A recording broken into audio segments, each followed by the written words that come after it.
So that is part of my testimony. I would choose the Lord.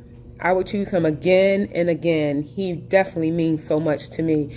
So I want to just give you all a little history. Back in October of 2022, I went in for my routine mammogram, and not thinking of anything, I thought I was going to get a green light ticket. You're good to go until next year. Unfortunately, I did receive a phone call about a week later, saying that I needed to come back in for more imaging because there was something seen on my mammogram.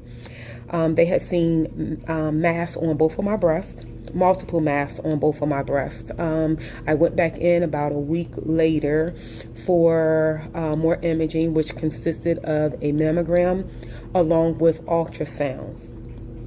In the ultrasound, they did confirm that there was mass there, and that they would need to show the doctor the imaging before I could leave.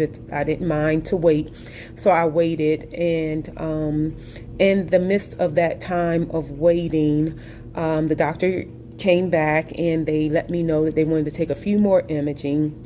They took those imaging and then they let me leave.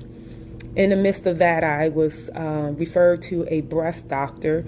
I went to see her and I explained to her my issues and how that I had pain from the first mammogram all the way up until I seen her, which was a few weeks. And she was concerned. She did an in-office exam, and because of my conversation with her and the in-office exam, she wanted to send me out for further testing. She then sent me out to get another mammogram and also a MRI. On the MRI, they saw something on my right breast, which was a bit concerning to them, so they wanted me to go for further testing. After that testing, they did decide that they want to do a biopsy. With that biopsy, I would have to wait until the 31st of December of 2022 to get that biopsy done. Got that biopsy done, and I had to wait another 7 days in order to get those results, which was a long 7 days.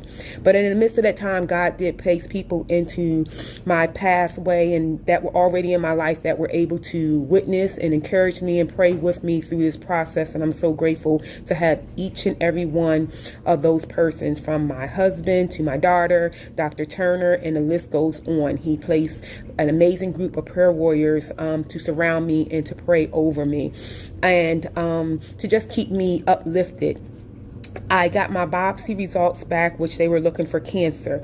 The biopsy result came back that it was not specifically cancer at that moment, but there was a tumor that only 2 to 5% of women ever get. So they were concerned because inside of that tumor most likely was cancer. I was scheduled for surgery for this past month on the 14th. And when they went in, they did something called an excision, which they took part of my breast where the tumor was at. That tumor was called a intraductal papilloma. And from there, I had to wait another 7 days to get the results from that to determine if there was cancer inside of that tumor. While I am here to report that I do not have cancer.